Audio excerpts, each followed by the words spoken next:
What is going on, Jet fans? Matt O'Leary back with another video. In today's video, I want to talk some Davante Adams as we have gotten some updates on his future with the New York Jets. According to Ian Rappaport, he had a quote saying yesterday that my understanding is the Jets have not been in contact with Davante Adams since the new general manager, Darren Murky, and since the new head coach, Aaron Glenn, came in and took over. Honestly, I can't say I'm all that surprised by this, and I think a big reason for that is because his future is going to be tied to Aaron Rodgers. I really only see a world where Davante Adams is back if Aaron Rodgers returns. So obviously they played a long time together in Green Bay. It was something they really wanted last year. The Jets trade for Davante Adams makes Aaron Rodgers happy, and we'll get to his production with the New York Jets. He was, pretty productive, and the guy can still play. But I just feel like you're not getting Davante Adams without Aaron Rodgers at this point in particular, right? So if Rodgers comes back, I think you can make the case that Davante will also return. If Aaron Rodgers retires or the Jets move on from him, I just don't personally see Davante Adams wanting to stick around for that. I think the Jets would then release him at that point, which would free up a pretty significant amount of money if they were to do that.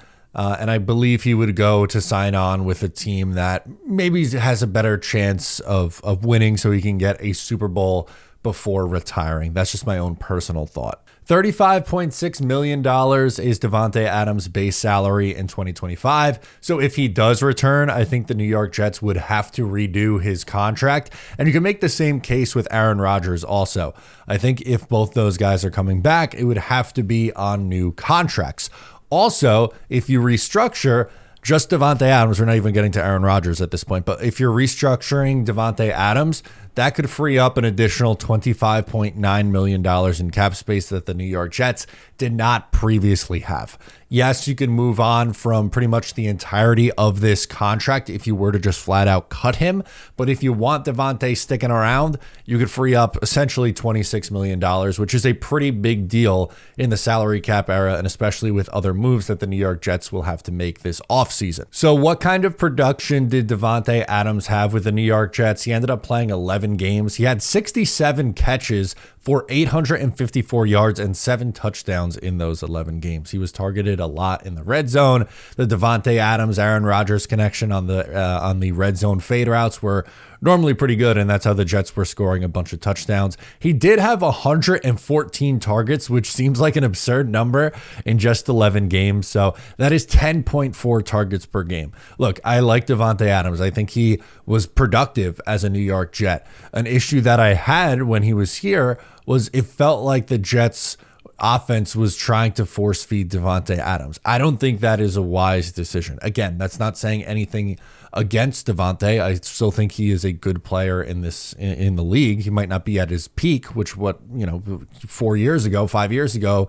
when he was at his best. But with that in mind, he's still a really good player. I just think it's important for the Jets to spread targets around and get Garrett Wilson more involved, get Breece Hall more involved, utilize the tight ends, run the ball a little bit more, just so your offense isn't as predictable. Again, it's not a knock on Davante Adams or me saying that Davante Adams is not a good player. That's clearly not the case. He is. It's an issue with being predictable, and it was easier for teams to stop them because of the amount of targets that were going his way. Just 67 catches on 114 targets. That, on 114 targets, you would think that he would have more than just 67 catches. 114 targets is essentially a 17-game season worth of targets over just 11 of those games. So if Davante Adams and Aaron Rodgers are back, there's a few things that I would like to see happen for the New York Jets in 2025. One is more of a target share in the passing game, but also I think it's important for the New York Jets to run the ball significantly more this year. They have the fewest rushing attempts in the NFL. And you look at where Tanner Engstrand comes from with the Detroit Lions, and usually, not always, but usually with a defensive-minded head coach, you often see teams rely on the run game. And I just personally think that's something the Jets are going to put an emphasis on this year. I would be surprised to see if they're bottom 5 again in rushing attempts. And it'll depend on who the quarterback is, right? Like if the Jets move on from Aaron Rodgers, and just for argument's sake, let's say they sign Justin Fields to come in here and compete with Tyrod Taylor for the starting job. If Justin Fields is the starter with his style of play, the Jets are probably going to end up being top 5 in rushing attempts, just because they have, a rushing quarterback, and they won't have such a, prolific passing offense in that case. But even if Aaron Rodgers is sticking around in 2025, I think they need to run the ball more, and I think they need to spread it around more and not be so Davante Adams target heavy in 2025. So there you go. That's the latest update on Davante Adams with the New York Jets. Are you surprised that they haven't been in contact with him yet? Let me know in the comments. Subscribe if you're new. I'm Matt O'Leary, and I'll catch you next time.